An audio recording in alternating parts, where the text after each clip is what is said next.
நீ கிடைக்க வேண்டும் என்று துண்டு சீட்டு எழுதி போட்டேன்.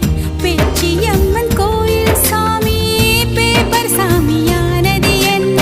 கண்ணுக்குள்ள ஓடிய ஒன்ன துரத்த மனசுக்குள் நீ வந்து ஒளிஞ்ச. மனசுக்குள் ஒளிஞ்சிடும் ஒன்ன பெறட்ட உசுருக்குள் நீ மெல்ல நுழைஞ்ச. ஓ நீ கொடுத்த கல் கூட செங்கல் சாமியானதையா? ஒரு வார்த்தை சொல்ல ஒரு வருஷம் தயங்கி நின்ன. அந்த பார்வை பார்க்க முடியாம நான் ஒதுங்கி நின்ன.